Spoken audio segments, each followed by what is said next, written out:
Prisrčno pozdravljeni v še enem utrinku. Tako kot zvezdice zažarijo za en trenutek, naj bodo teli trenutki namenjeni samo vam, da bo življenje lepše, bolj prijazno, lahkotnejše in morda ponuditi tudi kakšen uvid. Kar se tiče samih utrinkov, pa kot vedno res rada pozdravim dr. Rebeko Prislan, avtorico in snovateljico Alepi sveta, kjer so utrinki tudi nastali.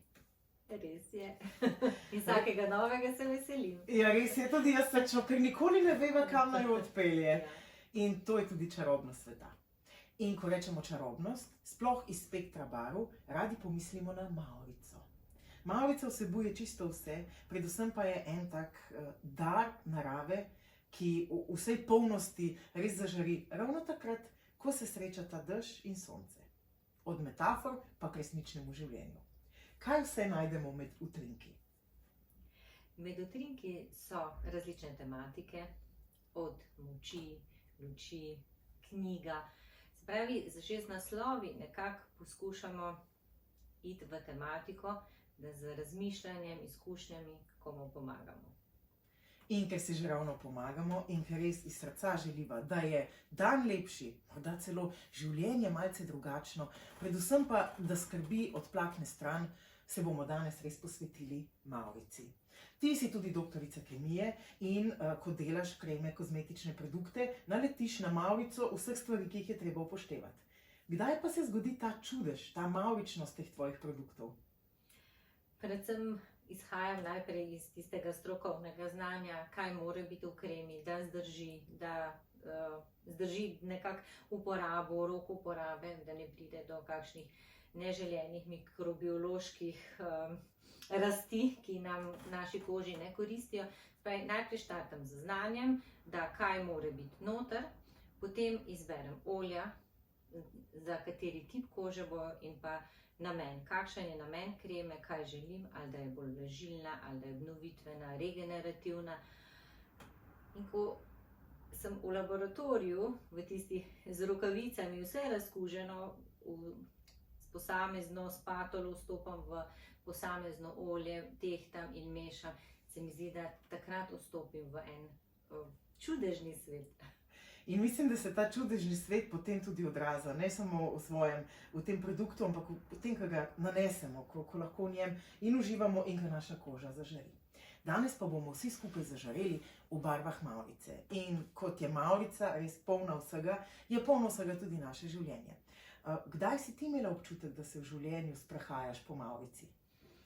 Mavrica meni nakazuje nekako zgodbo, da tudi ko je težko, če rečemo narava nam prikaže to kot dež, nekaj speremo iz sebe, se pravi, ko nas nekaj, ali se obstanemo na poti, smo pred kako oviro, nas zagrabi kakšna jeza, razočaranje, gremo čez en proces, ki dajemo te stvari ven. Spiramo iz svojega telesa, tako ko rečemo, dež spere določene stvari iz narave in zatem na nebu zagledamo mavrico.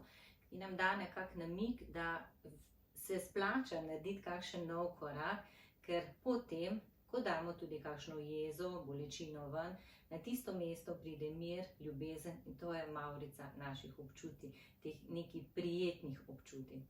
Zakaj pa se jih tako radi zakrivamo? Zakaj nam je včasih bolj všeč svet črno-belih barv, ker jasno določimo, ok, to je črno, to je belo, ne pa mavrica, ki je na ta način iz tega pogleda mogoče malo bolj zakomplicirana?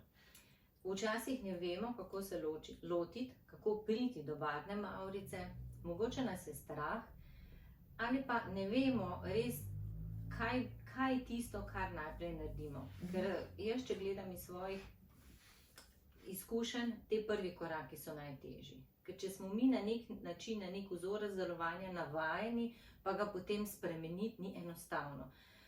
Sama pred spanjem ne gledam grozljivk, ker sem opazila, da moj spanec drugačen, kot pa, če tega ne gledam. In nekdo, ki je navajen vsak večer pogledati malo grozljivke, mu ni enostavno zdaj reči čez noč, zdaj pa ne več tega delati. Iz tega vidika, se pravi, te kakršnokoli navado imamo, pa tudi to, ko se učimo jemati čas zase, ker vemo, da moramo biti učinkoviti v službi, vemo, da moramo tudi doma urediti določene stvari. tudi kar se tiče otrok in psihično oporo in pripraviti od hrane do oblačil in vse skupaj. Že to korak najdi, tisto mavrico, čas samo za nas. Kaj je tisti čas? Spijemo kavo, a jo res v miru spijemo. Kaj pa če tisti mami. Pravi, ali pred spanjem si vzeti, ali zjutraj, to so neke spremembe, ki jih lahko uvedemo. V bistvu majhni koraki, ki lahko nebo razbistrijo do celotne mavrice. Ja. Zdaj pa dajva mi razbistriti tole dnevno nebo in sicer z utrinkom 17, ki se imenuje Mavrica. Izvoli. Mavrica. Na tvojem življenju si je radost. Tudi ko si v težkem obdobju svojega življenja, se spomni na vso svojo modrost. Prosi za pogovor, ko ga potrebuješ. Prisluhni tišini, ko to začutiš. Veš, da tišina ni prazna, saj ti prinaša odgovore. Ne obžaluj ničesar. Vsak dan ustvarjaš svojo mavrico čutenja. Dobri dnevi ti prinašajo srečo in zadovoljstvo. Slabi dnevi ti podarijo izkušnjo. Težki dnevi te učijo, najboljši dnevi pa ti podarijo spomine. Rasteš, ko se soočaš z izzivi. Sprejmi vsak dan posebej in ustvarjaj najlepše mavrice. Wow. Tak optimističen utrinek, kot neka vrsta roka za napot. Kje pa najti moč, ko smo v tistih bolj temačnih barvah mavrice, ko je potrebna res velika sila, da lahko pokrenemo tisti korak naprej, ker nas čaka nekaj boljšega? Ja, tlele nam je v pomoč lahko tudi kakšna oseba, ki nam je blizu, da nam prisluhne za svojim pogovorom. Prepričana sem, da je res dobro, da vsak, ki se najde v stiski, poskuša nekomu povedati, da kaj čuti. Ker včasih nekdo čuti se utesnjenega, ga tišči, pa na zunaj to ne pokaže. Se pravi, prvi korak je, da nekomu to zaupamo. Lahko, da se najde nekdo iz kroga prijateljev, ki zna prisluhniti in zna tudi pomagati naprej.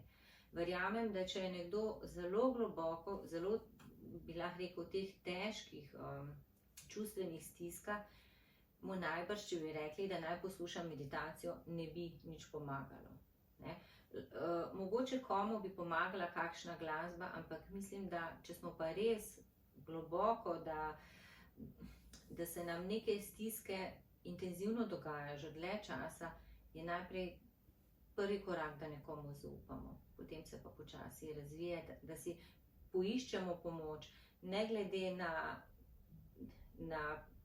kako bi rekla, na našo službo, na izobrazbo. Vsak od nas si zasluži nek iskren pogovor. Ne rabimo se bati samo zato, ker imamo nek naziv, pa si reči, saj, kaj mi bojo pa rekli, jaz pa nikoli ne smem biti v stiski, oziroma ne morem biti, moram jaz tiste stebre držati, pa mislim, da je prav, da če se to zgodi, da vsak spregovori lahko. Odlično. In absolutno je tukaj tudi najina lepa želja, če ne naloga, da se obremenimo teh strahov in stisk ob tem, zato ker jasno je, življenje gre gor in dol in je kot mavrica in stopamo lahko po svetlečih barvah in po tistih, ki so mogoče malo bolj turobne. Da pa ne bomo zaključevali samo s stiskami in težino v srcu, ker si pač res obe iskreno želiva, da poletimo v višave, v svoje najvišje dobro in ker nam je najbolj lepo. Kako pa si lahko pomagamo, da nam bo še večkrat lepo, da bomo večkrat stopali po mavrici? Zagotovo se da. Jaz mislim, da se moramo predvsem zavedati tistih trenutkov, ki nas osrečujejo. In mogoče poveličevati te trenutke, da jih začutimo še močneje. Kaj je tisto, kar nas osrečuje? Prepričana sem, da vsak dan, vseh 24 ur na dan, ne moramo nekako reči, čutimo tisto močno srečo. Ampak da se zavedamo, kaj imamo, kaj smo dosegli, koga imamo ob sebi, kako prekrasne prijatelje, kako čudovito voditeljico imam jaz ob sebi.